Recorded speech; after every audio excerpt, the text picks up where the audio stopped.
Once again, I welcome you in Max Marks classes. As you all are aware that this is the revolutionary step which is taken by our Vidya Prakashan Mandir to provide the good solution, especially the board student in this year. As that board has going to conduct the board examination in 2 terms, so syllabus is also divided in 2 terms. So इसी sequence में हम लोगों की पूरी एक team एक अथक प्रयासों के द्वारा आप लोगों के लिए एक सिलेबस हम लोगों ने तैयार किया है, उसी दिशा में आज हम एक नया चैप्टर आज आपके सामने शुरू कर रहे हैं, जो है आपका आउटकम ऑफ डेमोक्रेसी। ये outcome of democracy it's a very important chapter from the political science.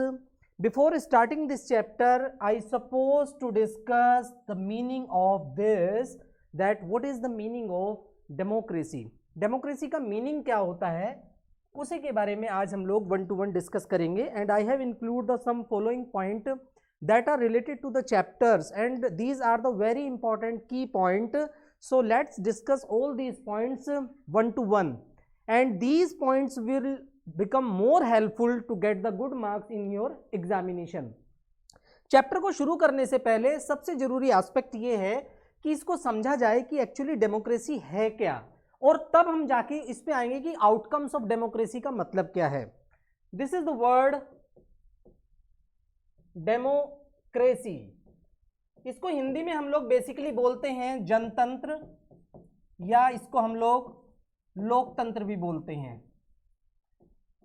अगर इन शब्दों की बात की जाए, basically this word democracy become 2 words, one is that demos plus क्रेटिया।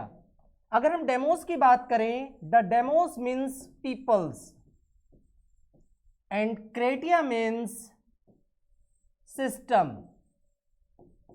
So basically we can say democracy is the system of the peoples, यानी कि जनतंत्र, जन मीन्स पीपल्स एंड तंत्र मीन्स सिस्टम। ये जो डेमोक्रेसी है ये एक जनता का सिस्टम है। And under the democracy what ever the government is elected, जो भी गवर्नमेंट सेलेक्ट की जाती है, इलेक्ट की जाती है, वो पूरी तरीके से उसको हम ही रिस्पॉन्सिबल होते हैं, हम ही उसको इलेक्ट करते हैं। Because in India is a federal country and in federal country that the peoples have the right to cast their vote if they have complete their 18 year age. 18 वर्ष का कोई भी व्यक्ति भारत के अंदर वोट कास्ट कर सकता है। सो अगर डेमोक्रेसी की बात की जाए, demos means system, peoples and the cratia means system. So democracy it means we can say that the system of the peoples. इसको हम एक सही बात में कहेंगे, system of peoples means all the decision in democracy have been taken after the deliberation, negotiation with the expert and all these expert from our team, हम लोगों के बीच से ही वो एक्सपर्ट होते हैं। तो ये जो चैप्टर का नाम है आउटकम्स ऑफ डेमोक्रेसी, इसका मीनिंग ये है कि जो डेमोक्रेटिक एक सिस्टम होता है किसी भी देश में, व्हाट आर द आउटकम्स, उसके परिणाम क्या होते हैं, उसके रिजल्ट क्या होते हैं, and how these results, how these outcomes are more important as comparatively to the other type of government जहां पर डेमोक्रेटिक फॉर्म ऑफ सिस्टम नहीं है। इसको डिटेल में समझने के लिए सबसे जरूरी एस्पेक्ट है कि हम लोग इसके कुछ की पॉइंट को डिस्कस करें। डेमोक्रेसी को सबसे पहले समझने के लिए जरूरी यह है कि एक सिस्टम होता है डेमोक्रेटिक सिस्टम, और दूसरा सिस्टम होता है वो सिस्टम जहां पर कोई भी रूलर, कोई भी शासक, कोई भी head of the state is not elected by the concern of the peoples, लोगों की कंसर्न के द्वारा इलेक्ट नहीं होता है। So various type of system have been followed in the different countries. So let's compare that how the democracy is better than any other type of form of government. किसी भी स्तर की सरकार से, किसी भी प्रकार की सरकार से जो ये हमारी डेमोक्रेसी है, ये किस तरीके से बेटर है। चाहे हम डेमोक्रेसी की बात करें या हम किसी डिक्टेटरशिप की बात करें, ऑटोक्रेटिक सिस्टम की बात करें, मोनार्क सिस्टम की बात करें, अलग अलग शब्दों में हम इसको ले सकते हैं। But here we will discuss that कि how the democracy is more important and how democracy is better than any other form of government. This kind of question can be asked in your examination, and our expert team also include all type of question in max marks series. जो max marks series है हमारी, उसमें हम लोगों ने सभी प्रकार के इस तरीके के इंपॉर्टेंट क्वेश्चन इंक्लूड किए हैं। तो अगर हम डेमोक्रेसी की बात करें, this question can be come that how the democracy is better form of government. ये किस तरीके से बेटर फॉर्म ऑफ गवर्नमेंट है। एक जर्नल वे में मैंने आपको बताया कि डेमोक्रेटिक सरकार वो सरकार होती है जिसको जनता द्वारा इलेक्ट किया जाता है। जब जनता द्वारा इलेक्ट किया जाता है तो जो जनता के कंसर्न होते हैं, जो पीपल्स के इश्यूज होते हैं, उस पर सरकारें मेजर प्रायोरिटी पर उसको रखती हैं। So we have include the some point under this question that how is the democracy is better. So अगर हम बात करें कि why the democracy is better, we have take the first point, equality among citizen. Equality among citizen means it is only possible in democratic form of system in which all the peoples are equal in the eyes of law and all the peoples are equal in the eyes of government। जो भी सरकारें होती हैं उन सरकार की नज़रों में सभी व्यक्ति समान होते हैं।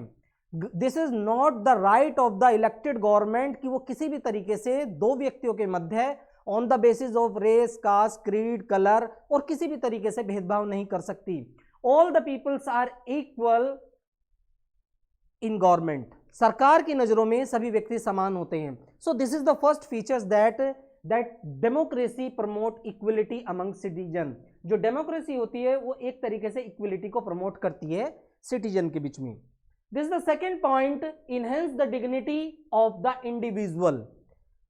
If I am very strike lucky that I am residing in a democratic country. मैं एक डेमोक्रेटिक देश में रहता हूं and that I am free to do anything according to the constitution and I have enjoyed so many rights, right to equality, right to freedom, right against exploitation, right to cultural and religious right to constitutional remedies. There are various fundamental rights, basically 6 fundamental rights are there. So all these rights I have. So we can say that this type of system जो एक democratic form of system होता है, ये हम लोगों की जो dignity होती है उसको मेंटेन रखता है, उसको इन्हेंस करता है। यानी कि हम लोगों की बड़ी वैल्यू होती है, डिग्निटी मेंटेन होती है अगर किसी भी देश में डेमोक्रेटिक फॉर्म ऑफ सिस्टम होता है। The third thing is that improve the quality of decision making.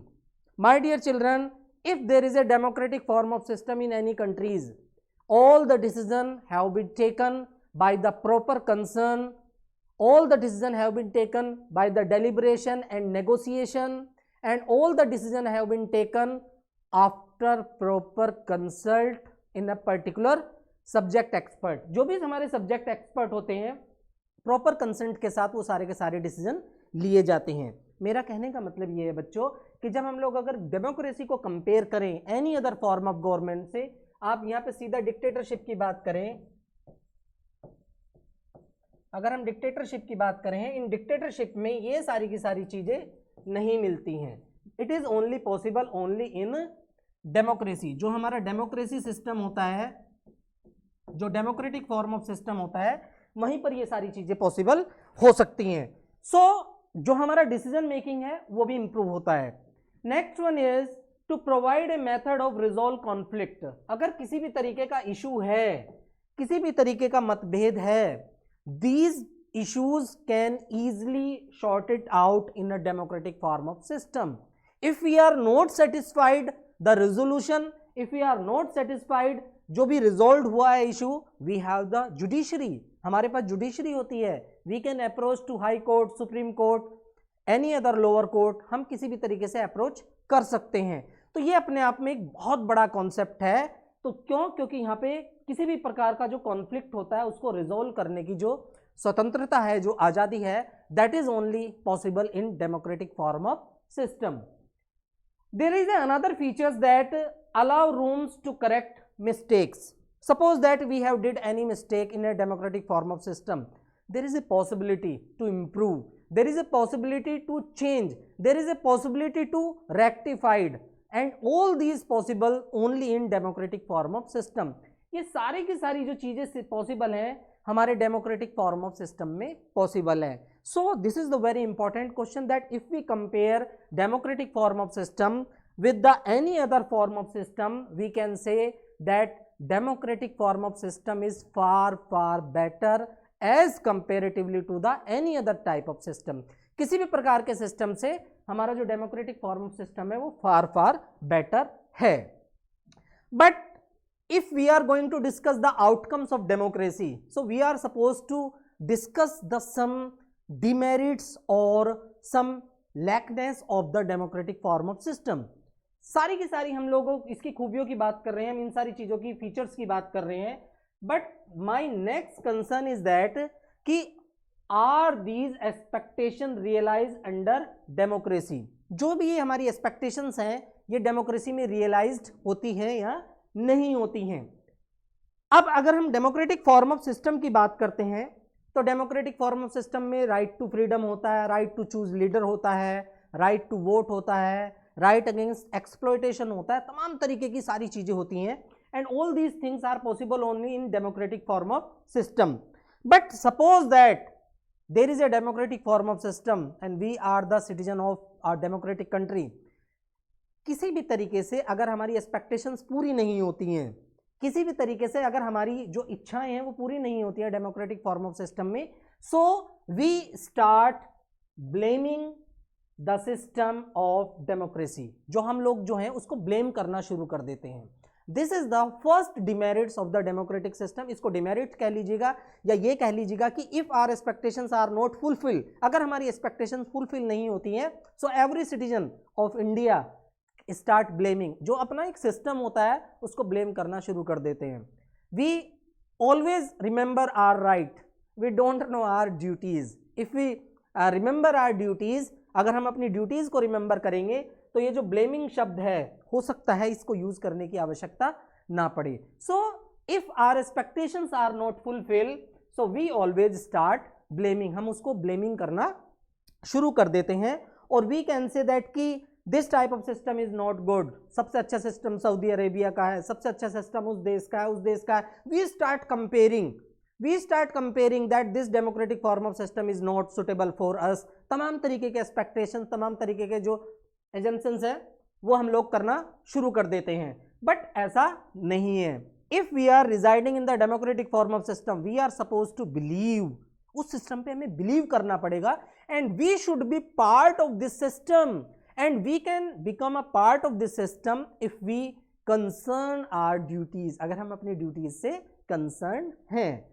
So common point ये है कि डेमोक्रेटिक फॉर्म ऑफ सिस्टम किसी भी अन्य प्रकार के सिस्टम से बेटर है, ये चीज कंफर्म हमने की. और दूसरा सबसे इंपॉर्टेंट एस्पेक्ट है कि तमाम तरीके के फीचर्स होने के बावजूद भी if the peoples are not satisfied और the democratic form of system somewhere failed, we start blaming. हम उस पर ब्लेमिंग करना शुरू कर देते हैं. So some time that the question can be come in your examination that if the expectations are not fulfilled in democratic form of system, what the people starting. So basically वो blaming करना start कर देते हैं. In the series of outcomes of democracy, अगर हम democratic form of system की ही बात कर रहे हैं, जो हमारा सबसे पहला एस्पेक्ट होता है डेमोक्रेटिक फॉर्म ऑफ सिस्टम में, वो ये होता है कि जो भी डेमोक्रेटिक फॉर्म ऑफ सिस्टम है, डेमोक्रेटिक फॉर्म ऑफ गवर्नमेंट है, that should be accountable, that should B responsive and that should be legitimate government. वो पूरी तरीके से लेजिटिमेट गवर्नमेंट होनी चाहिए, वो पूरी तरीके से अकाउंटेबल होनी चाहिए हमारे प्रति, हमारी जरूरत के हिसाब से रिस्पॉन्सिव होनी चाहिए, और that should be able to fulfil all our desire. जो भी हमारी इच्छाएं हैं उनको पूरा करने के लिए पूरी तरीके से वो इलेक्टेड गवर्नमेंट कटिबद्ध होनी चाहिए, प्रतिबद्ध होनी चाहिए. सो दीज दैट की how these elected government, how the democratic government can be accountable, responsive and legitimate, किस तरीके से हो सकती है. So we have include some basic point under this category. Number 1, in democracy we are most concerned that the people will have following right to choose. Number 1. Number 2, participate in decision making and the most basic outcomes. ये तीनों चीजों को हम लोग discuss करेंगे. देखिए, जब हम लोग डेमोक्रेसी की बात करते हैं, this is the first right to the peoples of India और किसी भी देश में कि उनके पास राइट टू चूज होता है. They are free to choose any government. किसी भी गवर्नमेंट को चूज करने के लिए वो स्वतंत्र होते हैं. Secondly, participate in the decision making. Whenever any democratic government, जब भी कोई डेमोक्रेटिक गवर्नमेंट होती है and he is in the way to take the decision, that always try to involve the concern citizen. वहां के लोगों को involve करने की कोशिश करती है. They also take the advice of the expert peoples after before taking any decision. किसी भी प्रकार के डिसीजन लेने से पहले वो एक तरीके से पार्टिसिपेट कराती है लोगों को, ये उसके आउटकम्स हैं। बट अगर हम बेसिक आउटकम्स की बात करें, बेसिक आउटकम किसी भी तरीके की समस्याएं आने पे, किसी भी प्रकार की परेशानी, उससे सिटीजन्स को कोई बहुत ज़्यादा मतलब नहीं होता है। The most basic outcome of democracy that government must be accountable to the citizen. जो गवर्नमेंट है that should be accountable to citizen. Accountable means एक तरीके से हम कह सकते हैं जवाबदेह, वो जवाबदेह होनी चाहिए, अकाउंटेबल होनी चाहिए। And responsive to the needs and expectations of the citizen. जो भी हमारी नीड्स हैं उन नीड्स के प्रति रिस्पॉन्सिव हो, और जो भी हमारी एक्सपेक्टेशंस हैं वो सारी एक्सपेक्टेशंस पे वो इलेक्टेड गवर्नमेंट, वो डेमोक्रेटिक गवर्नमेंट पूरी तरीके से हमारे सामने सही रूप में प्रस्तुत हो, हमारी सभी आकांक्षाओं को पूरा करे, हमारी सभी डिजायर्स को पूरा करे, जो भी हमारी डिमांड्स हैं उन डिमांड्स के ऊपर एक पॉजिटिव अप्रोच को रखे। So these are the basic outcomes of the democratic government. So अगर हम किसी भी डेमोक्रेटिक फॉर्म ऑफ सिस्टम की तारीफ करें तो उसकी तारीफ में तमाम तरीके के पॉइंट हो सकते हैं, लेकिन उसके बावजूद भी we are just we can say that the lagging behind in the terms of development. हम डेवलपमेंट के मामले में फिर भी कहीं ना कहीं उन कंट्रीज से पीछे हैं जो आज भी डेमोक्रेटिक नहीं है पूरी तरीके से। कैसे, उसको देख लेते हैं। Non democratic government ruler do not bother about deliberation and worry majorities and public opinion. देखिएगा, डेमोक्रेटिक फॉर्म ऑफ सिस्टम में किसी भी प्रकार का डिसीजन पब्लिक ओपिनियन के बाद लिया जाता है, एक्सपर्ट से डिस्कशन करने के बाद लिया जाता है, उसमें पूरी तरीके से डेलिब्रेशन और नेगोशिएशन और डिस्कशन होता है। But if you take the another example, the countries those who are not democratic, जो डेमोक्रेटिक नहीं है, they are not bothered about the decision making, they are not worry about the majorities and they are not concern about the public opinion. If they decide to take any decision they are free to take any decision. किसी भी decision को लेने के लिए वो पूरी तरीके से स्वतंत्र होते हैं। इसीलिए वी कैन से कि आप कंपेयर कीजिएगा, एक डेमोक्रेटिक कंट्री है, एक नॉन डेमोक्रेटिक कंट्री है। जैसे मैंने आपको बताया, डेमोक्रेटिक कंट्री में किसी भी डिसीजन को लेने से पहले से डेलिब्रेशन है, नेगोशिएशन है, डिस्कशन विद द एक्सपर्ट है। So all these process is going very long and the non democratic government are not worried. वो इस चीजों को लेकर किसी प्रकार की चिंता नहीं करते हैं। So there is a one difference you can find in the non democratic government, that non democratic government are very quickly and efficient to decision making and implementation.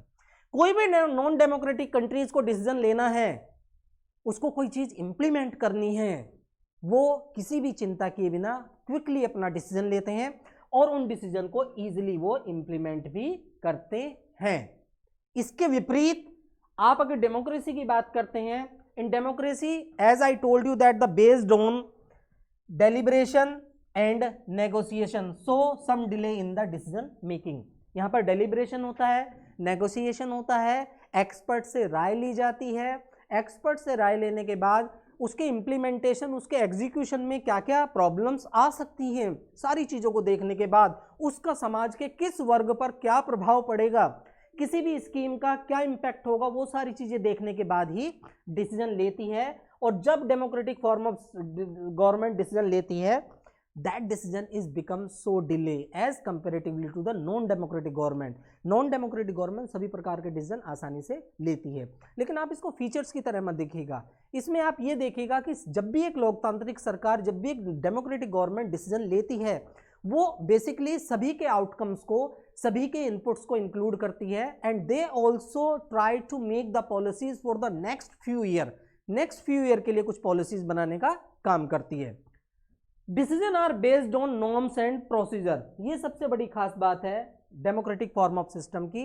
What ever the decision are taken by these non democratic government, जो भी decision non democratic government के द्वारा लिए जाते हैं, एक तरीके से हम ये कह सकते हैं कि नॉन डेमोक्रेटिक जो गवर्नमेंट के डिसीजन है उसमें किसी भी तरीके से ना ही तो नॉर्म्स को फॉलो किया जाता है, ना ही प्रोसीजर को फॉलो किया जाता है। लेकिन अगर डेमोक्रेटिक गवर्नमेंट की आप बात करें, डेमोक्रेटिक फॉर्म ऑफ गवर्नमेंट, सरकार द्वारा निर्धारित जितने भी नॉर्म्स होते हैं, जितने भी प्रोसीजर्स होते हैं वो सारे के सारे प्रोसीजर्स को पूरा करता है। इसीलिए कई बार डेमोक्रेटिक फॉर्म ऑफ गवर्नमेंट में डिसीजन लेने में थोड़ा सा डिले होता है, और ये डिले एक तरीके से हम इसको नेगेटिविटी की तरफ ना लें, इसको हम पॉजिटिविटी की तरफ लेना हम लोगों को चाहिए।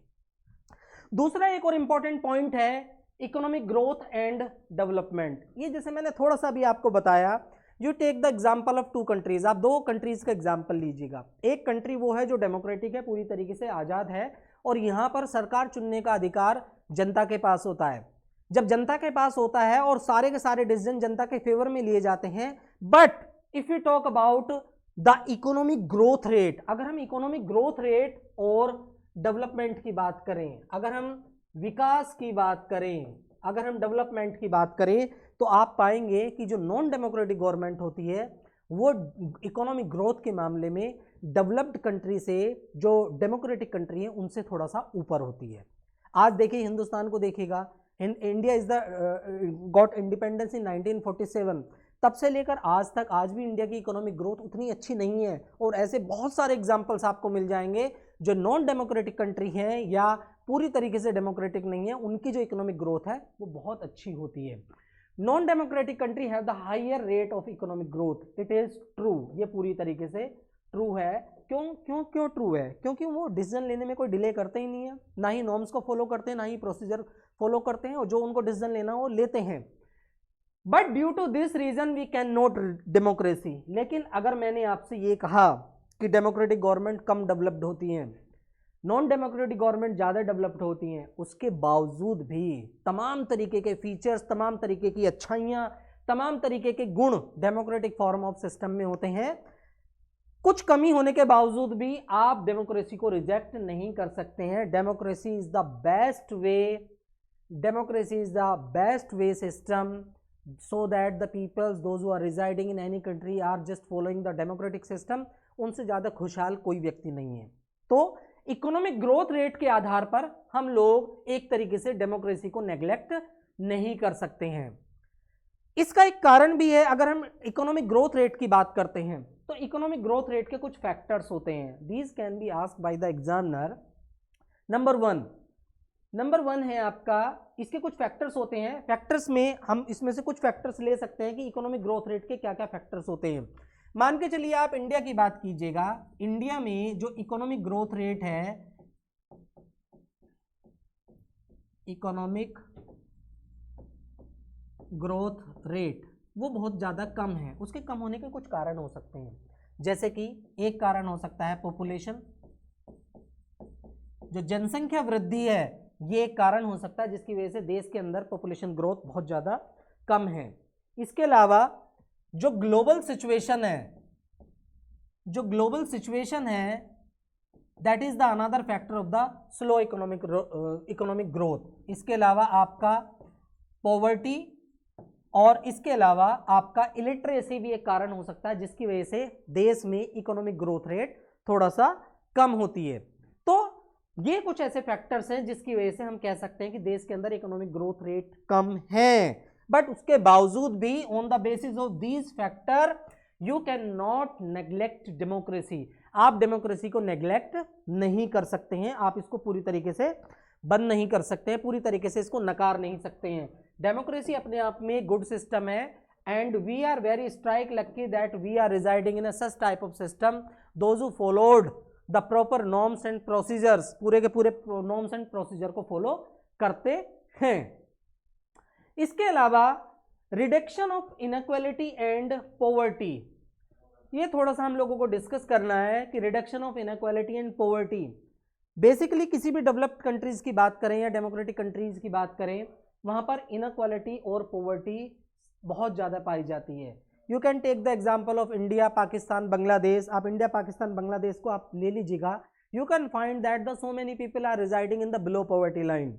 You can find that the equal treatment is are not there. Those who are rich are going to be rich, those who are poor they are going to be poor, means accumulation of the resources are there in the few hands, जिसकी वजह से there are two, society is divided in two segment। जो society है हमारी to segment में but चुकी है, जिसमें कि पहला सेगमेंट है haves and second is have not.